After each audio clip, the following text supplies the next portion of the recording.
What's going on, moms and dads? Welcome to another episode of the Fade You podcast, NFL Wildcard Preview Edition. My name is Matthew James, here with the crew, with Mr. Smelly Poop, Mr. Hammer Poop, Hazmat Suit 23 on Twitter, Chris Duke. Chris, how you doing, Dad? Good, Dad. I'm excited for the playoffs. I'm excited. We have the Queen with us, and like she said, we haven't seen her in a while. And it's great to see her beautiful face. Definitely agree with that. Also here with us is Joseph, Mr. Top 30 in the Super Contest, Mr. 61.8% on the seasons. Joe, congrats, Dad. That is a hell of an achievement. And what are you going to do with your net $374 of winnings? Yeah, just a real shame we had to share it with 13 other people, man. We should have stayed at the Circa contest. I don't want to talk any crap about either casino, but yeah, we should have stayed at Circa. We would have won like 10 grand. But yeah, we're going to, I think I just told the dude to fire the check to me this week. And then me and Jared are probably going to hook up, play some golf, and spend it together, I suppose. Love it. We'll talk about the success of the Fade You Dads this season in NFL in just a moment. But first, we have to welcome one of our absolute favorite guests ever in the history of this podcast. Spent some time in Vegas with her back in August. It's been a long football season, but she's back to talk playoffs with us. Ariel Epstein, thank you so much for hanging out with us. Thanks as always for having me back. It's been since really right after that week in Vegas was the last time I think I spoke to you guys, not in a text message group chat. No, you were right before the NFL season. Didn't you come on like 2 weeks Yeah, before? It was right after Vegas. Yeah. Okay. My timeline That was it. It was a long time ago. A lot's happened since then. I think we talked about you were about to go back and you were going to zip line and do all this shit. No, that was the time before that. The time before that was when I was in Vegas for March Madness and then went back a week later, ended up on a zip line on a Monday at 2 a.m. because I was pissed that I had to be there again a week later. Then I saw you guys again in August and we golfed and we chugged beers on the golf course or high noons, whatever the heck it was.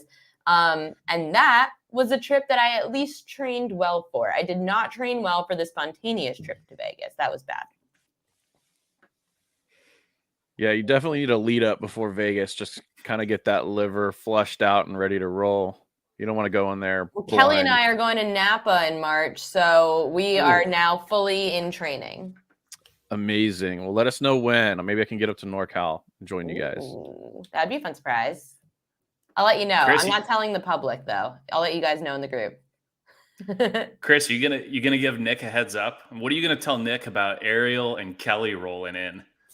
I did. I got him on the phone the other day. I said, "Hey, I got some friends that are going up there. You got to give them the world-class tour that you gave me and my wife last year, 2 years." He said, "Okay, just give me the heads up and I'll see what I can do." So yeah, just let us know when you're going, Ariel, and I'll make the call. Perfect. I'll let you know. That's gonna be a blast. Beautiful, beautiful area. Can't wait to see the pictures. That's gonna be such a good time. Ariel, of course, on Twitter at Ariel Epstein. She's also now, as of this week, started at PointsBet. You got to tell us how that's going.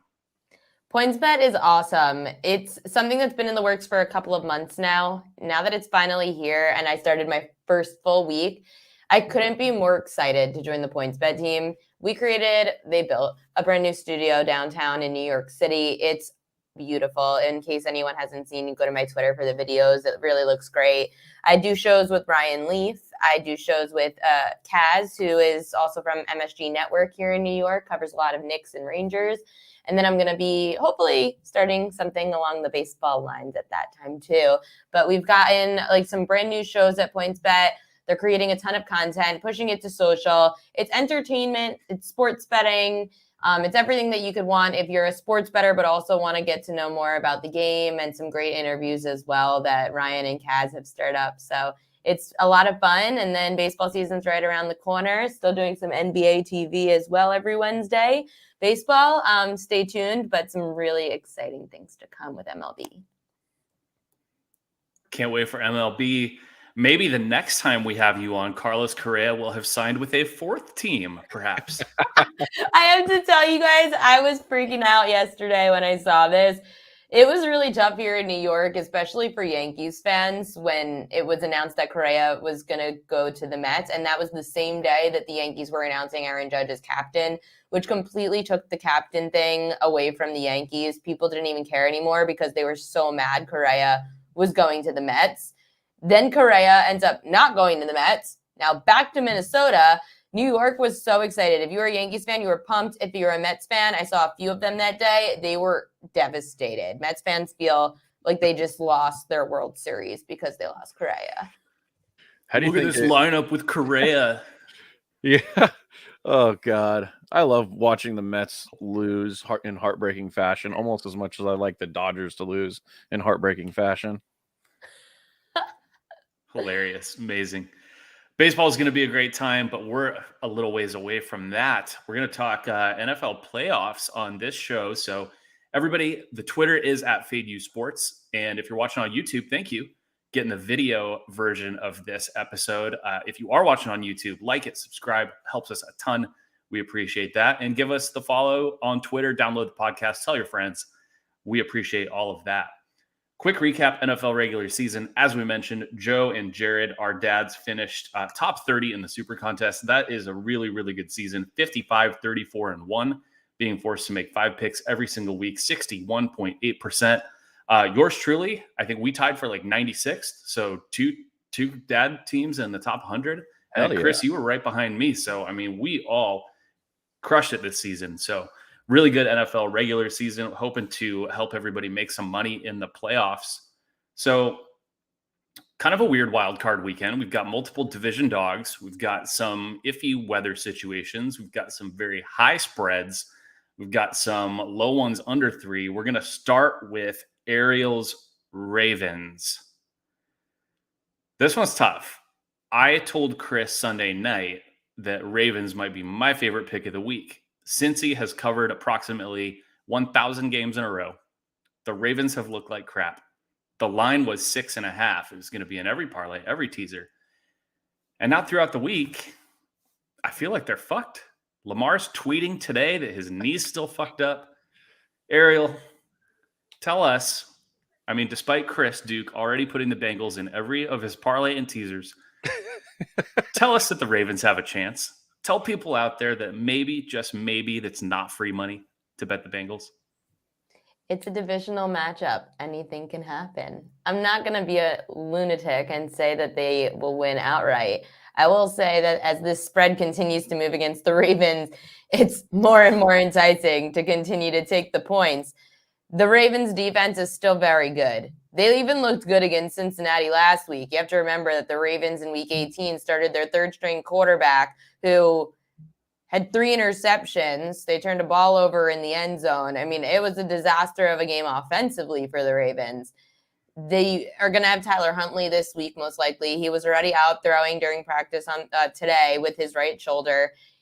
It was during the media portion of practice too, which is John Harbaugh, the Ravens head coach, making a point that Huntley's going to play Sunday. As long as it's Huntley, I would take the points with the Ravens. They are used to Huntley now for 2 straight seasons starting the second half. He has covered a lot of spreads he covered every spread as an underdog last year. This year, still covered most spreads, beat the Steelers. The Ravens have 2 running backs. Gus Edwards is back from concussion protocol. J.K. Dobbins is also in the backfield. And as long as Mark Andrews is healthy, which he should be, Ravens still have special teams, best kicker in the league. All they have to do, drive downfield a bunch of times. Even if you're kicking some field goals, you can still cover an over a touchdown spread, 8.5. And this Ravens defense that can force turnovers. You have 2 great linebackers in Roquan Smith and Patrick Queen on top of that defensive line where you're going to have Calais Campbell playing in what could be his final playoff game of his career. So he's going to be out there trying to make a statement. The only thing that scares me is the Ravens secondary, but the Ravens sat so many players last week. They know that this is now their 3rd time facing Jamar Chase this year.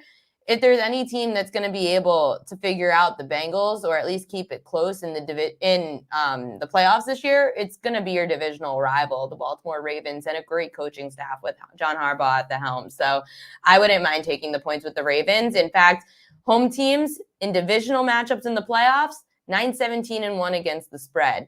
And yeah, I've gotten a lot of questions on Twitter. What about if it's a backup quarterback? Huntley's been their starter for the last, 5-6 weeks already? Enough of this crap. Ravens have a good enough defense to do it. I do agree, Ariel. And the Bengals lost their right guard and right tackle. So I think that's even more of a plus. Low total and then a high spread for a dog here that's at 9.5, I think. I think they're scared to put it to 10 because a ton of sharp people will fire it at 10. There may be some buyback there. So, yeah, I think it's going to be a really non-public dog, kind of a sharp dog. I like Ravens hovering around the 9.5. Like you said, they can cover a low spread like that for sure, especially with the low total. Chris, that's also right in your wheelhouse. Can you get on board with that? Road, division, dog in the playoffs? Yeah, of course. I mean, this is one of the most lopsided, I think, ticket counts of the weekend. I mean, almost 75, 80%, and, even more so than the Niners over the Seahawks. But yeah, it's a little scary. But we've seen a lot of these lines inflate. We've seen the Bills go up to 13, 14 from 10 or 11 with the news. So all the news, but we preach this all the time at Fade You. Be careful with just hearing about the injury. Oh, Lamar's out. Okay, boom. And then you're missing the value. The book's already moved the line. Now you want to go lay 8.5, 9.5. Be careful with that. I'm going to probably, just because, as Ariel knows, I've been sending his texts. Mr. Denny, he's loves his faves. He loves his square dog. So the chances he's on the Bengals is 99.9%. So I'm going to be on the Ravens probably every which way. And I even think, you know what, Ariel?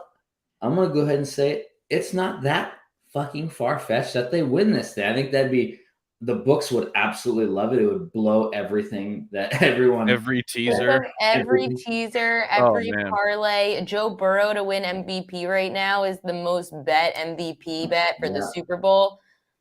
It would be huge for the books. And I'm sure that they're pretty enticing live odds too at plus 450 to win. I think they're plus 450 to win the AFC. Yeah. And on top of that, guys, have you heard the number 6 seeds last 5 years? 9-1 ATS. Wow. I think that's kind of cool. I think it's a Ravens play one for sure. Matt yesterday. What was it, Matt? I think it is teams off back-to-back losses, which is the Ravens. Only 23 teams since 2002, and they're 15-7 against the spread. So that's 68%. So that's, kind of limping in. People, like Matt said, they're not playing well. Really down on them. The line's probably inflated. So yeah, I hope a lot of people use last week as a measuring stick for the Ravens. Please keep using last week with a third string quarterback who has never played for the Ravens before, who, on a short week with the Ravens, knowing Huntley got hurt and it's week 18, they didn't play Mark Andrews, their tight end. They didn't play Gus Edwards. They didn't play a few members of their secondary on defense. Give me a break. I'm not. Still only lost by 11, and 7 of that was a fumble 6 in the end zone. That really could have been a 6-7 point. 3 interceptions and a fumble 6.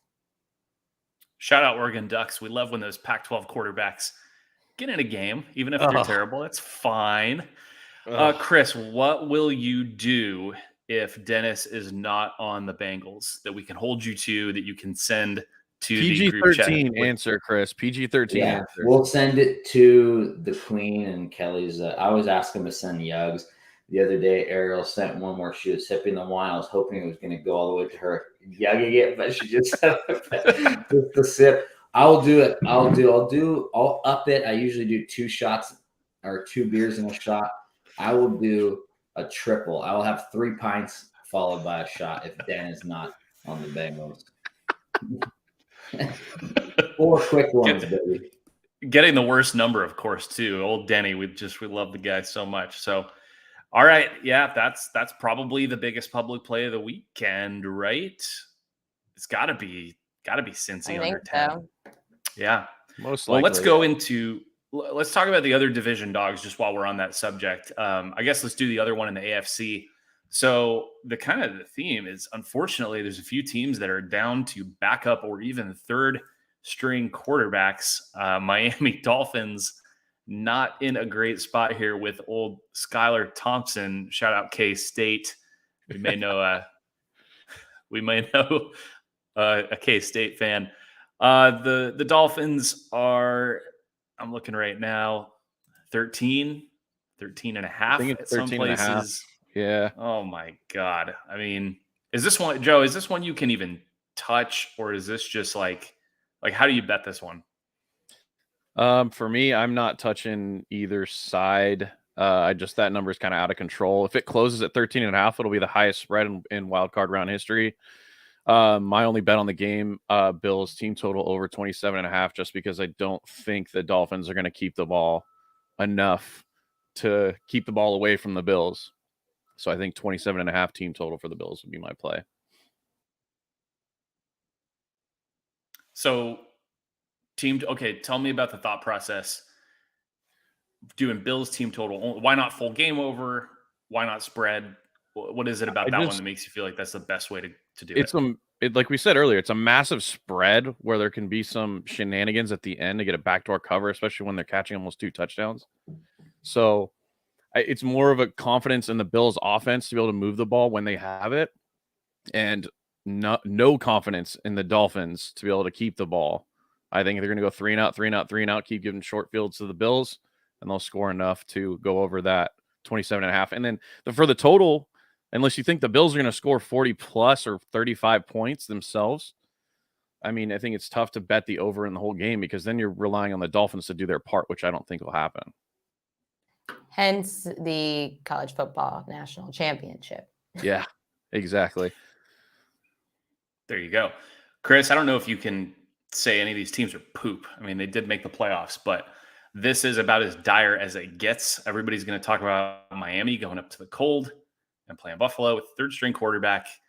Can even you touch the Dolphins here? The only thing that scares me is I mean, and I don't like to bet, trends don't pay the rent, but obviously we know that the quarterbacks starting their first playoff game are really bad against quarterbacks who have already had playoff experience. And double digits faves have actually won, I think they've covered 11 straight. So they're when the spread's that high, it's a reason we have a saying, trust the line. I mean, it's the Vegas, they're not just out there giving it away. So I wouldn't be shocked if they, win by 14 plus. I'm personally just going to tease it down to -8. I think that's the best play on this. Kelly will kill you. He's Kelly joking. will kill you if you do that. And he's also going to tease the total down as well. Yeah, and there's no way this doesn't go over. Tease the total down to over a touchdown? No, I'm just kidding. No, I hope so. No, I'm just playing. I'm not gonna. I mean, you do you, bro, but you know those teasers I send to you guys. I think you heart them sometimes, and I'm like, does she think I'm literally betting these, or does she know that some other jack off? No, I usually think that you're making fun of people, but maybe you do that. And I figure if Kelly's not giving you shit, then you likely didn't bet it. No, but she right, and she always is like, please God, or no, you did not. But no, yeah. So I wouldn't be shocked. And Thompson, he's really over. He's looked like shit. I mean, there's a reason that line's creeping up. But part of me thinks that they already knew that Tua, what that line being at 10-11 already, that kind of knew. And so now it's even higher, 13-14. So I think they already knew he wasn't playing. They're knowing a lot. They beat him once, and then they covered. They only lost by 3 in Buffalo. So you're saying we're going to go 11, 12 points higher than what they've already done. And those spreads were 4 and 7. Yes, and now we're jumping up double. So that's saying something. Good luck, Dolphins. They're going to need it. The Bills have a lot of good vibes and good karma and momentum, and people are going to talk about all this stuff. So that's going to be a tough one for the Fins. And then the other one, the other division dog, is the Seattle Seahawks. I think everyone's a little pissed that we don't get to watch Detroit in the playoffs, but thanks to Detroit, it's Seattle that gets in to play the 49ers and Brock Purdy, who apparently is the greatest quarterback of all time, from what I'm hearing all over Twitter and all week. So, Joe, you're from Northern California, and they're supposed to get dumped on in rain. People should know that the weather situation in Northern California, basically underwater at this point. I think today was the first day Our buddy was playing golf. He said first day of no rain in approximately 3 months, right?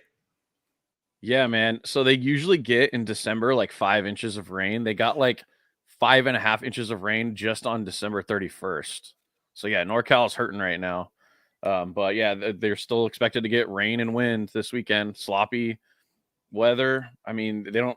Every time the Niners play in the rain at home, the field just gets torched.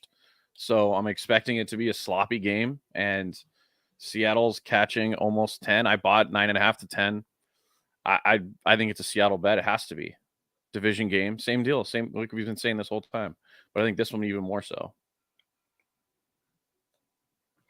I would go with a different approach just because, again, I am a little nervous about division game. However, when it comes to this Niners team, I trust their defense. I don't trust the Seahawks offense. They faced them twice, and they went under their current team total on the board, which is around 15.5, 16. Went under it against San Francisco both times. I don't trust the totals anymore because I lost all hope in totals after the national championship game where I bet the under and Georgia went over it on their own. So F that. I just will go with the team total under on the team I don't trust. The offense I don't think will perform well against one of the best defenses in the NFL, and that's the Seattle Seahawks going under their team total of around 16. Well, if you're going to do that, you might as well do Geno to throw a pick. I think it's like minus 140 or something. Oh, you can't handicap that. That is like the dumbest. I've tried. And honestly, I feel like I lose brain cells every time that I place that bet.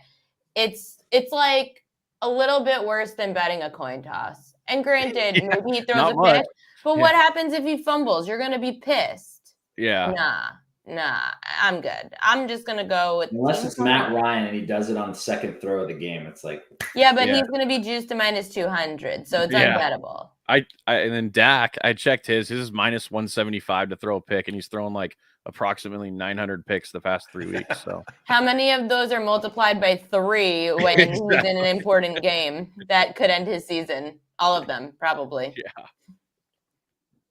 That might be the one to look at. Dak to throw, because Joe's right. It's like infinity games in a row. Dak's throw a terrible interception. Speaking of Seattle's team total, you know how many points Seattle scored on the Niners this season? Wait, I think I should answer this. They had, I think, 6. I think it was 6 or 7 in the first game, and then 13 in the second game. Good, right? Yeah, 20. They scored 20. So if their team total's on the board at 14 or something right now, keep that in mind. But yeah, I think this is just it's a hedge of my emotions, A, and B, I think it's just a smart play. So that's why I'm doing Seattle plus 10. Well, I think in that first game too, I think the one touchdown they scored was on defense. I don't think the offense scored a single point. And that was after Seattle had upset Denver in the opener. So Chris, what's your take on this? Everybody's talking about how the Niners have kicked the shit out of Seattle 2 times. Seattle's kind of dead. They went to overtime against the Rams. Sounds like everyone's burying Seattle. What do you think? Yeah, I mean, I like that, like you said, that weather. I mean, if they're gonna, I mean, Kenneth Walker, he's awesome. Hopefully, he can, grind out a little runs. But I think I lean Joe's way a little bit. I mean, I wouldn't be shocked. I like Ariel's, under 2. But are we going to be shocked if this is like a 20-13 game or something like that? Because I mean, we've seen Purdy look really good, and we've seen him struggle a little bit. So I mean, this is kind of a wash because it is both starters. It's their first playoff start, so that washes that trend because they're both first time against each other. Can't really do the fade one, but I tend to lean, even though, like I just said, that trend of the double-digit faves is pretty hot right now. One of these, it has the makings, Matt, doesn't it? One of them blows, and then one of the division dogs hangs close. Well, there's so many. All of these, I think, is this the first time we've had all these games are repeats? They've all played each other earlier this year. That's crazy. Yeah. I guess the one thing I would add with the weather, it feels like in a rainy, swampy Santa Clara field, you're kind of setting yourself up to get fucked by something fluky. Like if you bet on the Niners, maybe they're covering and then a DB falls and Metcalf breaks a long one for a touchdown or something like that. If you're on Seattle, maybe they get a shitty luck fumble in the rain. by Geno and lead into Niner points. So it's really hard when you know the weather's going to be that bad. You can just get fluked into some bad weather turnover and really get fucked on that. That's why I'd rather catch points than lay points there. I guess it could go both ways, I suppose. But still. I mean, the total is really, 42 is dropping pretty low. Though. Joe, what have the Niners been averaging on offense? Mid-30s last few games. They've been unstoppable with what it seems like. But yeah, I think that total is going to drop though. Once people see that how bad it is, it's going to be. It's kind of be like the Colts. Remember Colts Niners last year on Sunday Night Football when Colts won like 30 to like 20 or some shit. Smartest play in this one has to be teasing Seattle up to 16.5. Personally, that's probably what I'm going to do. We have the fans texting us saying, Chris, you know that you're a tease god, so I'm just going to do that one. On to the next one, Matt. So people who haven't listened to the show before, Chris he's not serious. Joking. He's joking. No one should do that. No one should bet like that ever. Chris has a guy. We'll say a guy. His name might rhyme with Quan. And he does the worst teasers you could possibly dream up. So no one should do that. Don't listen to Chris. Also, shout out picks from Dave, Chris's boy. He's commenting. Yeah. Matt, we're actually seeing comments, by the way. That's helpful to actually see the comments. Yeah, he said only way to bet San Francisco first half. Backdoor written all over it. So yeah, that's pretty interesting. I hadn't thought of that. What do you think of that, Joe? I don't really have a lean on it, dude. I'd rather just take Seattle and enjoy the ball game with my dad's on Saturday, which I can't wait for. Maybe. Yeah. We'll see who Chris invites. 3,000 miles away, so she could come have some vines on Saturday with us. Did we lose somebody? We lost Joe. He'll be back in a sec. There he is. Sorry, I died. Hold on. I'm good. I thought maybe you went to book that teaser that Chris is recommending. Yeah, I was on my way. Sorry. My bad. Oh my God. All right. So those are the big ones. Let's get to some of the tougher ones, I think, in many people's opinion. There's been a lot of chatter in our group, one of our group chats today. I can't keep track. There's like 20,000 of them. The Jags-Chargers game is kind of weird. Herbert versus Lawrence. I know some people were getting fired up on Twitter about who's better. I don't know about this one. Part of me thinks, okay, Brandon Staley, it has been this moment for Brandon Staley. He's going to fuck this up. Part of me thinks that. It's just destiny, right? He might have already messed it up by having Mike Williams play last week, and now he's questionable. There you go. Before the game, a week before the game even started, he's already trying to fuck up their playoff game. But then part of me is like, well, can they win in spite of him? It's Jacksonville. We've seen this happen with the weakest of the division winners before, where they kind of flame out. I don't know what to do with this one. Ariel, do you have much of a read on Chargers, Jags? I want to go with the Jaguars. I know this is Kelly in Vegas, Kelly Stewart. I know this is her best bet for the weekend. I see why. From a football perspective, I see why. Not so much a betting perspective in regards to the Jags are underdogs at home, and I wouldn't say it's lopsided, but I've definitely seen a lot more action come in on the Chargers. From a playoff perspective, it comes down to running the football well. If you run the football well and keep the ball in your hands, time of possession on your side, you have a good chance of covering and winning the game outright. The better run game goes for the Jaguars in regards to how the Chargers have been horrendous against the run the last couple of years. Jaguars running back Travis Etienne has been incredible this year. He's got a few 100-yard rushing games. I would trust the Jaguars to be able to limit mistakes and keep the ball in Etienne's hands. Come up with a few big plays by Trevor Lawrence. The Jaguars have the worst pass defense than the Chargers. Yeah, and that's where obviously the concern would come because Herbert has such a great arm. If you're going to be without Mike Williams, your number 2 wide receiver, though, things change a bit for the Chargers pass attack because now you can focus on Keenan Allen and make Herbert complete throws to other players like short passes to Austin Eckler or you're going to have to include DeAndre Carter in the mix.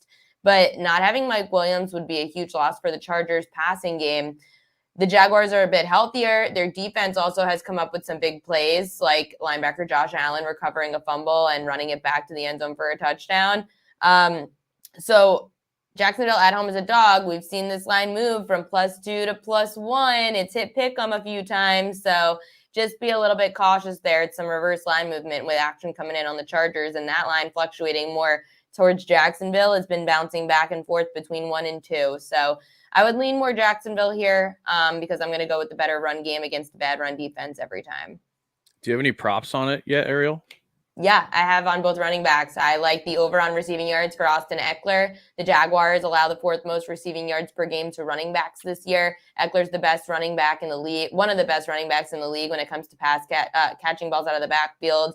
He had against teams like Seattle, Arizona. There was one more team too that he faced this year where he has gone off for over his receiving yards of over 40. And right now it's at 37.5, 36.5. So I'd bet that over. Then ETN, I would bet the over on his rushing yards also, again, because the Chargers run defense has been bad. And if the Jaguars take any kind of lead, if the Jaguars keep a close game, give it to your best weapon. And to me, your best weapon in Jacksonville is Travis Etienne. Yeah, and people are so quick to forget that the Jags absolutely beat the living shit out of the Chargers in LA 38-10 earlier this season. Yeah, and you saw the same thing happen, at least with Eckler, I'm pretty sure, against Jacksonville. He crushed him in the passing game, so that's why I like the prop there too. Like I don't understand all the money coming on the Chargers. Like I get it. Like I see what it's just, it makes no sense to me. I don't see how. I see it from the perspective of Justin Herbert's a great quarterback. He can attack this Jaguars defense. Their secondary is trash. I just don't see why it's so low. I see both sides, but also I have confirmed through multiple athletes that traveling west to east is extremely difficult compared to east to west. And yes, they will travel early, but it is still every NFL player I've spoken to has said traveling west to east is the tougher trip. And that's what the Chargers have to do with a team that has never been in the playoffs before, while the Jags just get to sit at home and have their normal routine, normal schedule, stay there. And I trust the Jaguars defense more overall. And doesn't it just seem like a Chargers loss in heartbreaking fashion? Because that fan base has never had that happen before. No, never happened. It feels like one, honestly, that like, let's Chargers first possession. I feel like they're going to have a 4th and 1 on their own 38, and Staley's going to go for it, and they're going to give it to the Jags, right. and they'll go score. I would not be shocked at all. Chris, Chargers are Dennis's team. You think this is another Den special? Yeah, I think we're going to end up being on the home doggies here for sure. Hopefully the Chargers sign Nate Kading this week so he can kick the game winner for them. And I'm going to tease this to +4.5 for the Chargers. There's no way that loses in any world, in any scenario. So for sure, that's the lock. And then I'll come back with Jags money line on the other side of things. Middle yourself to hell. I'm going to mute Chris if he says 2 How many rules again. of teasing have we defined in the last 30 minutes? Sorry. I've got a little Just about all of them. I got a little quan in me today, Matt. Oh my God.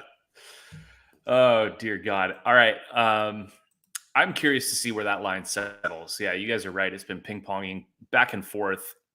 Not going to get 3, I don't think, but see if it closes closer to pick. I was curious to see if it flipped, because when that line moved from early in the week where it opened at 2 to then going to pick 'em within 2 days, that sharp action. I mean, come on, the public's not betting these playoff games a week ago. They're betting the playoff games in 2 days from now. So when I saw that, I was getting worried because I know that the Jags are the side that I've heard a lot of my sharp friends on. And I said, oh, no. The second a line flips from a dog to a favorite, you're screwed. It loses like every time. If that line were to go from +2 Jags to -2 Jags, we would have been screwed and the Jags would lose outright and not even cover that spread. Since it's going back and forth between 1 and 2, though, with the Jags staying a dog, I felt a little bit better, which sounds weird, but it's just the gambling gods way. And Ariel makes a great point about the public that people listening should remember. I mean, the public's not betting this until they land in Vegas Saturday morning. They're not hammering this on Sunday before a week before the game. That's correct. So the next one is weird to me. Few people on our podcast throughout the season have been as critical of the Vikings as me. I have called them out pretty much the entire season for being fake and frauds, and they're not as good as their record. And I went against them several times in the contest. Yet, I wonder if that noise has gotten so loud or if I'm trying to outsmart myself. These teams played not that long ago. The Giants put up a pretty good fight. They were in a pretty good spot, and then they had a fucking blocked punt return for a touchdown because that's the bullshit that the Vikings have been getting away with all season. So I wonder if the hate has just gotten too far on Minnesota and people are going to try to get cute and pick the Giants. I don't know. Yeah, there's nothing I'd like to see more than the Giants lose this game this week, to be honest. These Giants fans here in New York are insufferable. You think the Vikings have gotten lucky? The Giants have gotten lucky. The Giants are not good. I watched them multiple times and nonetheless in person this year, especially when they beat the Ravens, who completely hurt themselves. The Giants have gotten away with this crap all year with some fluky games that they somehow stay in and win in the end. Like, it's been a weird season, but not one game the Giants have played have really impressed me. I saw them play at MetLife against the Eagles, who demolished them to the point that I just didn't even enjoy the suite I had. I sat inside the suite. I was with my best friend, Kelly, who's running in and out of the place. I just got myself a bottle of Santa Margarita Pinot Grigio, and I sat inside the suite, and I watched freaking Red Zone the entire time. You would have never known I was at MetLife. The Giants were a disgrace, and that game mattered, and they were a disgrace. Now they're going to Minnesota, where the Vikings play better at home. This game's not even at night. It's in the day at 4:30 p.m. Eastern time. Kirk Cousins will be fine, and he's in a dome. Now, you put Kirk Cousins in any other situation on the road, at night, in the morning, you're screwed. But Kirk Cousins in a mid-afternoon game at home against this Giants team, the Giants can't stop the run. Give the ball to Dalvin Cook. I don't care if he fumbles the ball 40 times. I do. But Dalvin Cook is still a good running back and can get downfield for the Vikings. Again, good run game, bad run defense. Vikings can keep time of possession. They have the better quarterback. Kirk Cousins is still a better quarterback than Daniel Jones. I don't want to hear anyone tell me otherwise. And let's not forget about one of the best wide receivers in football, Justin Jefferson, who can go for 150 in this game. So I'm going to lay the points with the Vikings. Bye-bye, Giants. The Cinderella run is over, and the NFC least is going to exploit themselves in the playoffs yet again. That was an incredible rant. I love it. Just because how many people have we seen, professional handicappers on Twitter? Oh, Giants +3 is the play. It's like, no, they're a square dog. I love Minnesota. Lay it all. I don't give a shit if the team sucks. Matt hates them, but Kirky will come through for us this time. Or you can be like Chris and tease him 3-0. Whatever you want to do. Is that the play? Is that the play, Chris? No way they don't lose by a field goal or less. That's a smart play. No, yeah, I don't know. I can't put my finger on this. I do think. I mean, we've seen the Vikings play tough. I mean, typically as dogs, wasn't it? Was it 2 years ago, 3 years ago? They upset the Saints on the road as big dogs. That was like 5 Minneapolis Miracle. Nobody thought that Drew Brees was flying high that year.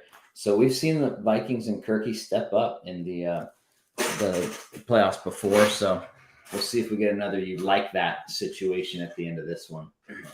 I also have a prop in this game. I like the over 31.5 Daniel Jones pass attempts. If the Giants are playing from behind, he's going to throw. He had over 40 when they played in Minnesota earlier in the year. And he is going to, my favorite way to bet a pass attempt prop is look for a good run defense And that's what Minnesota is. They're a good run defense. So Saquon's not running with the football as often. He can catch balls out of the backfield. I don't care. That's fine. That's a pass attempt.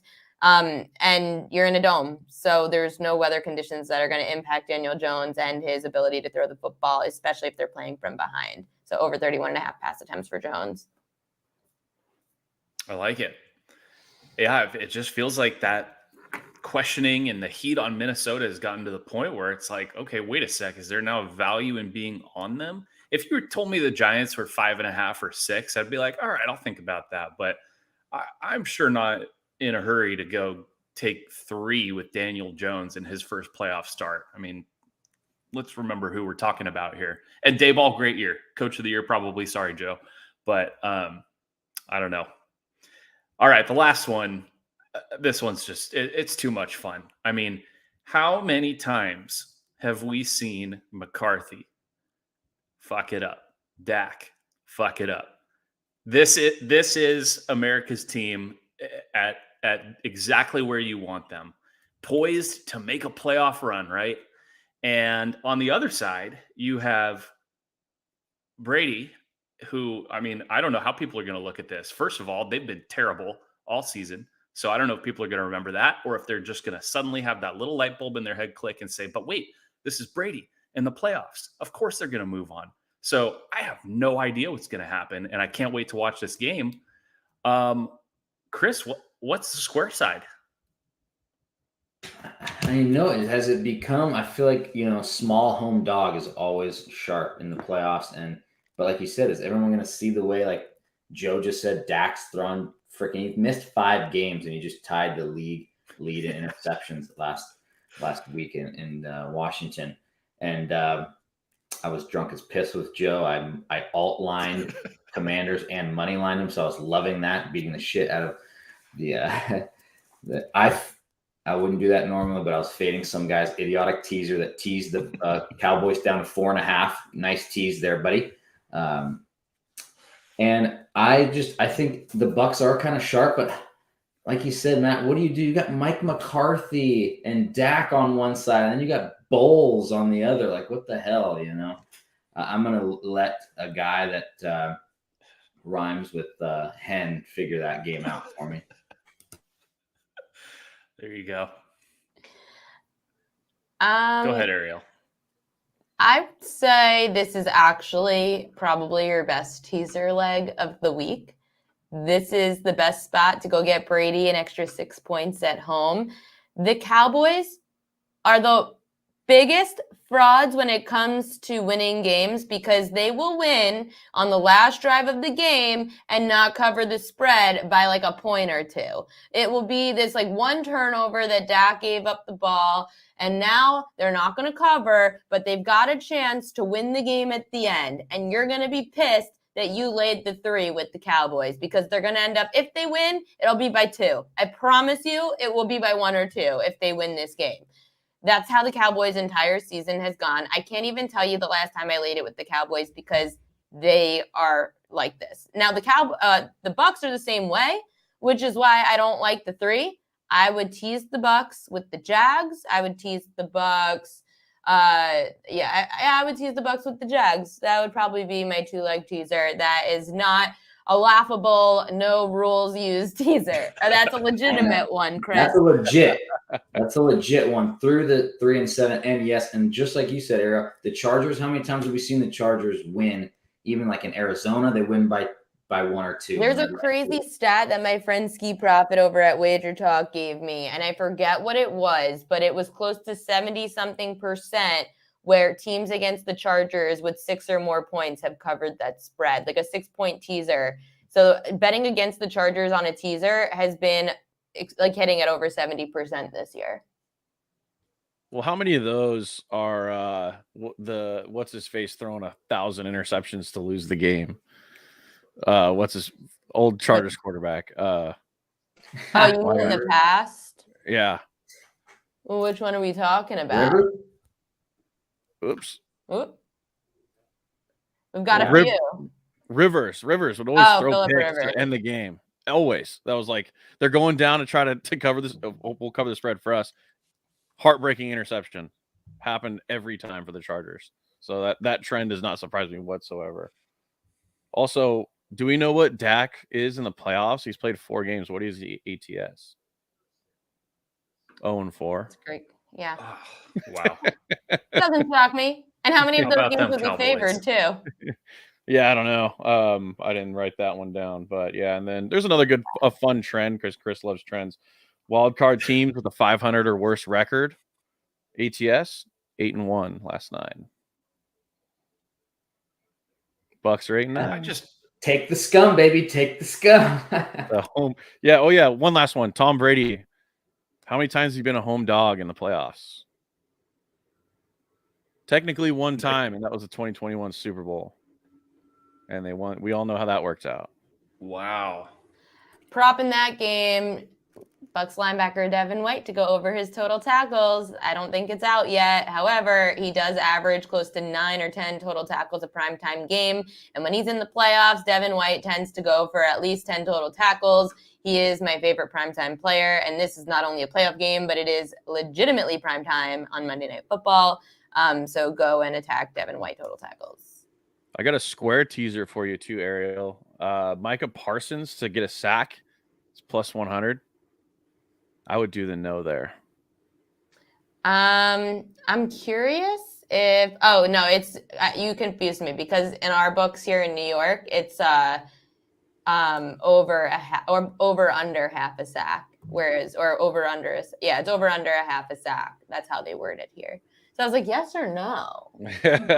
No, I don't think he's going to get a sack. I think everybody's going to be like, oh, that's free money. It's even money. Why would you not? He's the best run stuff or pass best sack guy right now in the NFL other than Nick Bosa. But yeah, I don't know. There was and this is going off this game a little bit, but there was a prop that a friend of mine mentioned to me, which I do like too, in that Giants-Vikings game for the longest kick to be over, I think it was 47.5 yards. Sounds pretty good. You've got 2 kickers with big legs. You're in a dome and a playoff situation. So I like that kicker prop. I also would obviously go with the Ravens kicker, Justin Tucker, and even Bengals kicker, Evan McPherson, to go over 1.5 field goals. These playoff games, you're going to see, especially if you think it's going to be a close game, you're going to see these teams kicking field goals from as far out as possible if it's 4th down. So I like a lot of field goal props as long as weather is on our side. That's a great call. Is there just a one dome game? Is Minnesota the only dome? I guess with a couple in Florida. Yeah. Yeah, it is the only dome game of this week. Then, of course, you might get your AFC Championship game in a dome. Might be in Atlanta last year. That's kind of crazy. Back on that Dallas Tampa game, I don't know if I would rather see despondent Jerry Jones after another playoff L, or if I would rather see blank stare Tom Brady contemplating. Does Brady retire if he loses? Right. Like, oh, man, I don't know. What a great Monday Night Football game. Yeah. Yeah, because it's one of those games where if one team loses, you don't care. And deep down, neither team is any good. It's going to be fascinating to see that. So, is that the game this week that everyone's going to root for both teams to lose? Like, is that how that Monday game is? Has to be. Yeah. So what happens in that game? I guess it depends on what happens in the Giants-Vikings game, right? If the Giants win, they'll play Philly. And then the Niners, if they were to advance, which everyone thinks they will, would play Dallas or Tampa, right? As the 2. But if Minnesota think it's split, no? No, I think Ariel's right. I think it's flipped. I think it's flipped. I think it's the other way. I think that the Cowboys or Bucks play the Eagles because Brady would get the rematch against Philly if they were to win. And then Minnesota as the 2 seed would get Minnesota's 3. Niners are 2, sorry, right? the 3 seed. Yeah. Yeah. But either way, the 3 plays 2, yeah. So they would play the Niners. Okay. Right. Man. Gonna be a fun weekend. Can't wait. Ariel, any other bets or props that we didn't touch on that you're kind of looking at? I think I listed them all. I want to let me double check. but I'm pretty sure I listed them all. But yeah, the kicker props, the total tackle props, the rushing yards props for the Jaguars and Chargers game. Oh, I did leave one out. Sorry, my family's calling. I left one out. It was the 49ers tight end, George Kittle, to go over his receiving yards prop. The Seahawks are the second worst defense against tight ends this year. Kittle has destroyed the Seahawks throughout his career, and that's because the Seahawks, for some reason, just can't figure out how to defend a tight end. So I would take the over on Kittle's receiving yards, especially because again, check weather, see how weather could impact things and wind with Brock Purdy in his first playoff game. But I don't think that the Seahawks are going to really scare Brock Purdy. And you're going to have to throw at some point. So if he does, I think it's to his receiver that he feels most comfortable with, and that's George Kittle. Anytime touchdown for George Kittle is pretty good too. He's got like 7 in his fire. He's got like 7 in his last 4 games or something like that with Purdy. So, yeah, the Seahawks are just so bad. Anytime the Seahawks or the Cardinals are on a field, just go bet their tight end every time.